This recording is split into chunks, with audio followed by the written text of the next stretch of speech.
Hello everyone, welcome to my channel Sid's Classes. So आज हम class 10th की book history से chapter the rise of nationalism in Europe से MCQs देखेंगे। क्योंकि इस बार सीबीएसई ने एग्जाम पैटर्न को चेंज कर दिया है, जिसमें कि फर्स्ट टर्म जो है उसमें ऑब्जेक्टिव टाइप क्वेश्चंस होंगे, जैसे कि fill in the blanks, one word question answers, MCQs, multiple choice questions, ठीक है। और सेकंड टर्म में आपके होंगे सब्जेक्टिव टाइप क्वेश्चंस, जिसमें कि क्वेश्चन आंसर्स वगैरह, मैप, ये सब चीज़ें आती हैं।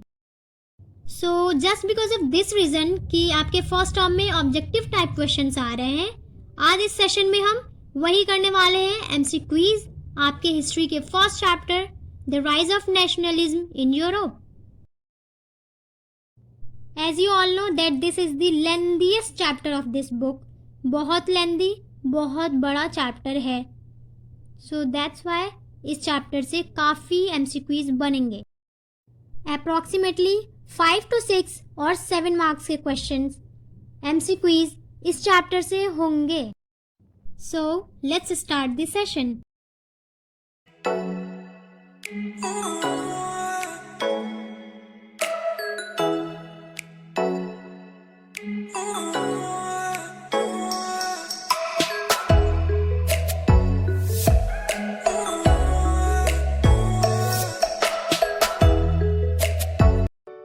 So our first question is, who prepared a series of 4 prints visualizing his dream of a world? अपने ड्रीम को विजुलाइज करके एक सीरीज के 4 प्रिंट्स किसने तैयार किया था? And the options are Frederic Sorrieu, Giuseppe Mazzini, Bentinck या फिर Victor Emmanuel. And the answer is Frederic Sorrieu. Napoleon invaded Italy in, Napoleon ने कब इटली पे इन्वेड किया, आक्रमण किया? Option 1770, 1790, 1845, 1690। And the answer is 1790। Who was proclaimed King of United Italy? United Italy के king किसको बनाया गया? Options are Duke Metternich, Garibaldi, Napoleon, Victor Emmanuel II. And the right answer is Victor Emmanuel II. Which of the following artists painted the image of Germania? Germania की image को किस artist ने paint किया? Option Garibaldi, Mazzini, Philip Veit या फिर Napoleon. And the right answer is Philip Veit. Who played the leading role in the unification of Germany? Germany के unification में, ठीक है, जर्मनी को यूनिफाई कराने में किसने लीडिंग रोल प्ले किया? Options Victor Emmanuel, Duke Metternich, Otto von Bismarck, Kaiser William. And the answer is Otto von Bismarck. The ideas of La Patrie means, La Patrie के idea से क्या मतलब है, इसका क्या मतलब होता है? Options citizens, fatherland, motherland, none of these. And the right answer is fatherland. Next question, who destroyed democracy in France? France में डेमोक्रेसी को किसने डिस्ट्रॉय किया? Options are Napoleon, Voltaire, citizens या फिर none of the above. Answer is Napoleon. Napoleon ने destroy किया France की democracy को। Next, Napoleonic codes also known as, Napoleonic code को और किस नाम से जाना जाता है? Options are the civil code of 1840, the civil code of 1804, the Civil Code of 1915, the Civil Code of 1808. And the right answer is the Civil Code of 1804. Alright, Giuseppe Mazzini was a, Giuseppe Mazzini क्या थे? Options Russian revolutionary, Indian revolutionary, Italian revolutionary या फिर French revolutionary. And the right answer is Italian revolutionary. Alright, next we have, there were 38 independent states in the Germany in which dash was the most powerful.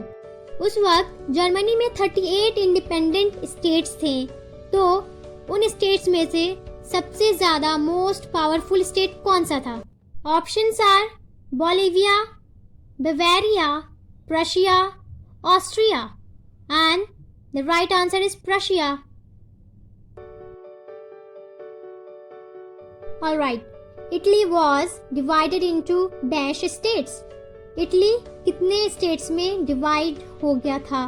Options are 7 states, 5 states, 2 states या फिर 9 states. And the answer is 7 states. 7 states में Italy divide हो गया था। ठीक है, let's see the next question. Count Camillo de Cavour was a, count Camillo de क्यूवोर जो हैं वो क्या थे? आपके ऑप्शंस हैं रिवॉल्यूशनरी, आर्टिस्ट, पेंटर या फिर चीफ मिनिस्टर। और इसका आंसर है चीफ मिनिस्टर। वो एक चीफ मिनिस्टर थे। A blind folded woman carrying a pair of weighing scales, this is a symbol of. एक ब्लाइंड फोल्डेड वुमन जिनकी आंखों पे पट्टी बांधी गई है और हाथों में उनके वेगिंग स्केल्स हैं, this is a symbol of. ये किस चीज का सिंबल है? ये क्या शो कर रहा है? Options being freed, heroism, liberty या फिर जस्टिस। Answer is justice. ठीक है, which of the following was not a part of Balkans? इनमें से कौन सा बाल्कन्स का पार्ट नहीं था? Options are Romania, Greece, Holland या फिर Bulgaria. And the right answer is Holland.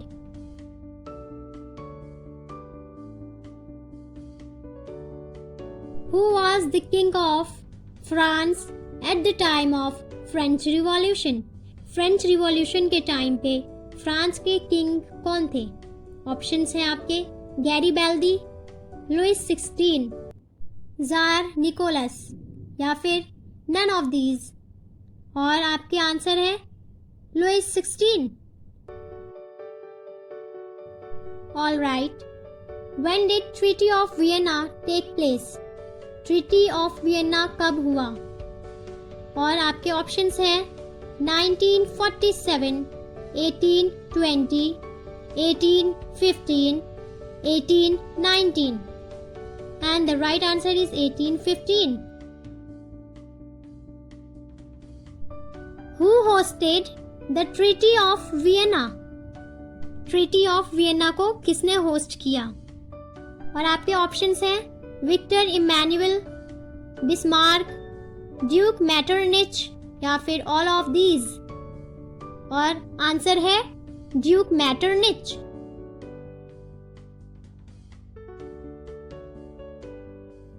Who followed the policy of golden mean? Golden mean के पॉलिसी को किसने फॉलो किया था?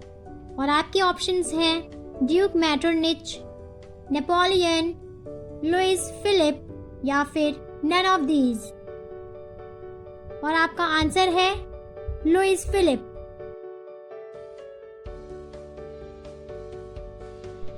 What was हिलेरिया फिलिक? हिलेरिया फिलिक क्या था? आपके चैप्टर में है ये क्या था? स्टेट था, रिवॉल्यूशन था, सीक्रेट सोसाइटी या फिर नन ऑफ दीज। और आपका आंसर है सीक्रेट सोसाइटी। हिलेरिया फिलिक एक सीक्रेट सोसाइटी था। During 18th century, which language was spoken by aristocrats in Europe? मैं आपको पहले बता दूं कि एरिस्टोक्रेट्स होते क्या हैं। ये वो होते हैं जो बहुत अमीर होते हैं, रिच फैमिली से बिलोंग करते हैं हाई क्लास फैमिली से, या फिर आप कह सकते हो कि किंग के फैमिली से बिलोंग करते हैं। मेनली जो बहुत ज़्यादा अमीर होते हैं उनको हम कहते हैं एरिस्टोक्रेट्स। ठीक है, तो क्वेश्चन में पूछ रहा है कि 18th सेंचुरी में ये जो एरिस्टोक्रेट्स है ये कौन से लैंग्वेज ज़्यादा बोलते थे। ठीक है, कौन सी लैंग्वेज ये बोलते थे। आपके ऑप्शंस है स्पेनिश, चाइनीज, जापानीज या फिर French. And the right answer is French. ठीक है, ये फ्रेंच सबसे ज्यादा बोलते थे।